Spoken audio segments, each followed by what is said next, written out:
So today, I would like to talk to you about the time that I almost died. Oh. And I did almost die, but actually I didn't even get hurt, which is kind of a weird thing to say. So here's what happened. I went to go skydiving in rural Georgia, and everything was going normal for a while. I jumped out of this airplane.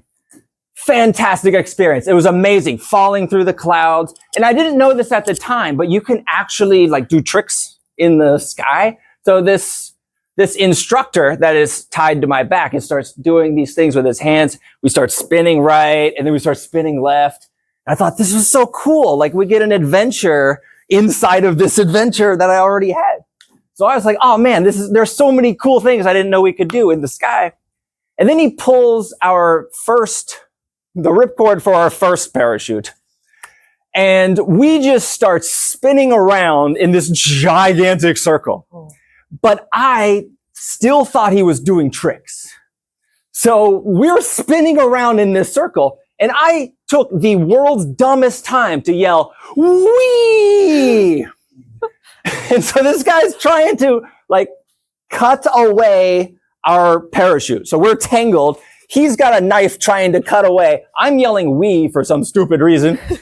And then finally he cuts us away, and we start falling again.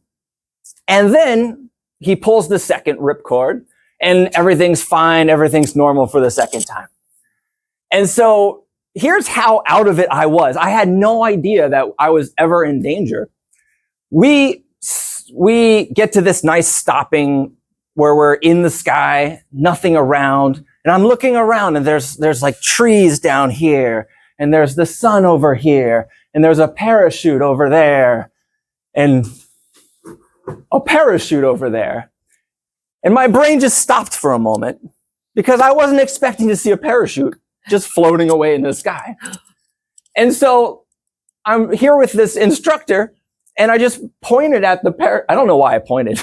I was in the middle of the sky, and I'm like, no, that one. So I pointed at the parachute. I'm like, what is that? And he's like, well, that was our first parachute, which gave my brain a lot to think about really quickly.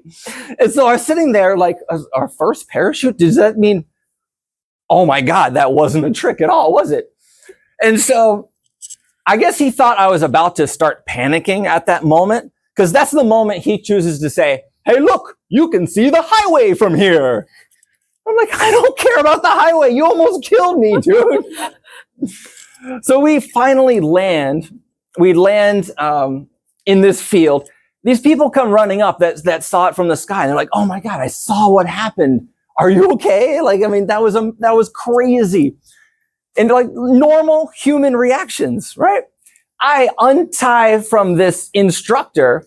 I turn around. The first thing this instructor says to me is, hey, buy one parachute, get one free. And I was like, no, you do not get to compare my near-death experience with how you buy shoes.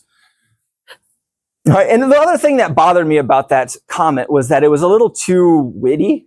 That's a funny line. Buy one, get one free. It's so good that I really worry he uses it a lot. Because that's not just something you think of off the top. Oh, I'm going to throw this one out really quickly. No, that's something that you actually had ready for you. And so here's the weird thing about this situation for me. There was no moment where I was afraid because I didn't know that I was in a situation where I should feel fear. So this entire time where I'm closest to the thing that I should be afraid of in my life, there was nothing. But at the same time, there are moments in my life where I feel fear, and yet I'm entirely safe. So public speaking, you can feel fear when you're public speaking, but nobody has a gun here. This is not America. We're okay here, right? And I'll give you one example. My English teacher in high school, I don't know if this is true for you, but tell me if this is true for you. He would make us read out loud. Read a paragraph. Did you guys have to do that? Yeah. Oh, that was a nightmare. This is when I felt like I was actually going to die, was when he's like, all right, one paragraph each, and you see that paragraph slowly coming down your aisle, and you know it's your turn. So now you have to practice your paragraph, right? Nobody in the entire class had any idea what the paragraph was about or what the essay was about.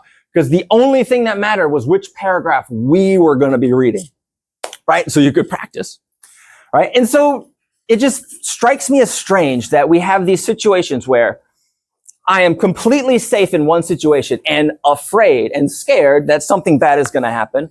But at the other situation, something bad is actually happening, but yet I don't have anything to compare it to. So everything's fine. So it comes back to me for what is fear exactly? Like, what is fear? Should you trust your feeling of fear if your feeling of fear is so wrong so often? And for me, I feel like it gives me, knowing that my fear has been wrong so many times, gives me the right to do things that I normally wouldn't do because I trust myself enough to know that I'm probably wrong about why I'm afraid. Anyway, thank you so much.